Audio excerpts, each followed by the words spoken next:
What's up everyone, Lion Roar here, and I'm back with another Empires and Puzzles video. We have a brand new legendary hero in the Underwild summons named Hulda. So of course we're going to break her down and give her a grade.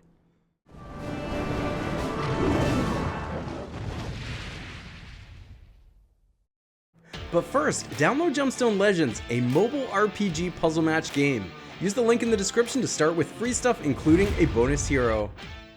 Alright, so Hulda is a legendary purple or dark hero of the cleric class, and of course gets the Underwild family bonus if you have multiples of the Underwild family.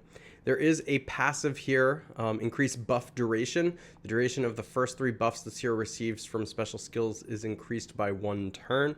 A lot of people overlook the passive as it's going on, so just take note of that.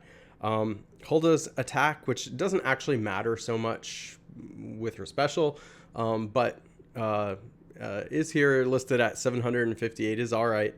But I think the most important parts of Hulda are the defense at 782, which is pretty strong, and 1479, which is also pretty strong. Not the highest we've ever seen for those, but very strong compared to all heroes in Empires and Puzzles.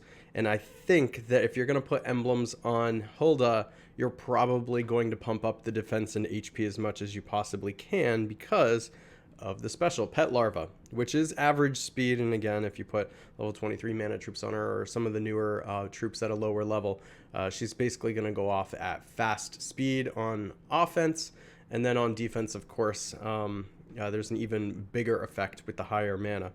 She summons a larva minion for each ally with 31% HP, which is quite a lot for a minion, and that's inherited from the caster. So again, another reason why you probably want to go HP route with the emblems. The minion recovers 11% health for its owner at the end of each turn. This cannot be understated. 31% HP is a lot, and then the fact that it's healing HP 2 means it's going to be very, very difficult to kill Hulda and the other heroes, which is really interesting. The larva minion gives plus 24% mana generation for its owner as long as the owner has larva minions. This effect can't be dispelled.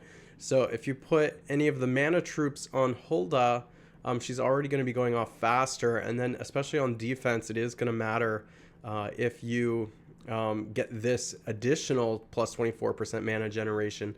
She's going to be going off a lot. Let's just say that. She's going to be going off a lot, and that's a lot of HP recovery. This is going to be a very difficult hero to deal with. The larva minion gives plus 54% defense for its owner as long as the owner has larva minions. This effect can't be dispelled.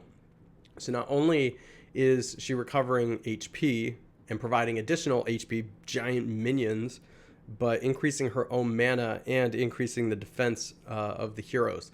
I feel like this special there's not a whole lot of fireworks with it. There's a lot of other heroes that are very, very interesting, but this is going to be an extremely frustrating defensive type of hero, the kind that makes you pull your hair out when you're facing off against it, especially like, oh my gosh, when you get into the very fast wars and tournaments and things like that, it just becomes even more annoying. They're just always going to have these minions. It's going to be so hard to kill.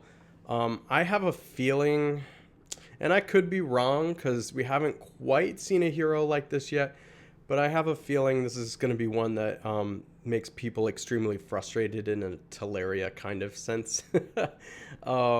Just because of how difficult it's going to be to, first of all, break through the minions and then kill the heroes.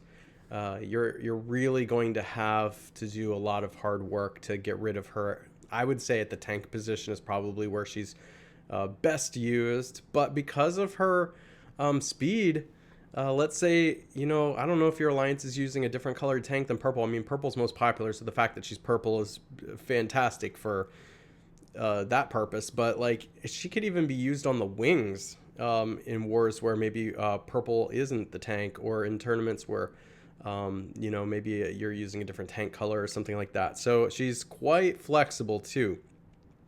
I think even on offense as a healer, or just a way to protect the team, she's going to be very useful too, but I think her primary purpose is tank or maybe flank on defense.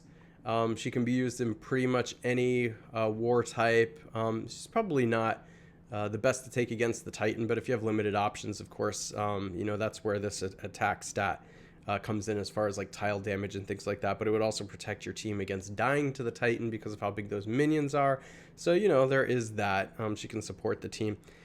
So I think unfortunately right now I have to give her an A, but I think that she's a really frustrating kind of hero, almost like too good for the effect that she does, and that we're actually going to feel bad about her being an A, and that for her to be somewhat normal as far as a hero that feels realistic to like break through, I think she should be knocked down to an A minus. I think she's a little bit too strong, but that's just my opinion.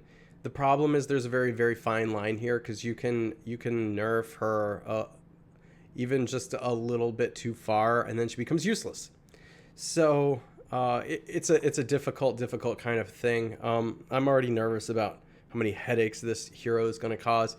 But at the same time, there's so many strong purple tanks out there already that like she might be on par with a lot of the top tier purple tanks we've already seen, and just be kind of in a crowded room, and so there might not be a purpose to nerf her anyway.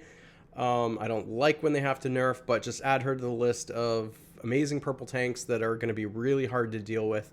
I think they want everybody to have a purple tank. So you get a purple tank, and you get a purple tank, and you get a purple tank. Those are my thoughts. What do you think? If you enjoy videos like this, make sure to like, subscribe, and hit that bell notification so you know when I drop new videos or go live, and I will catch you in the next one.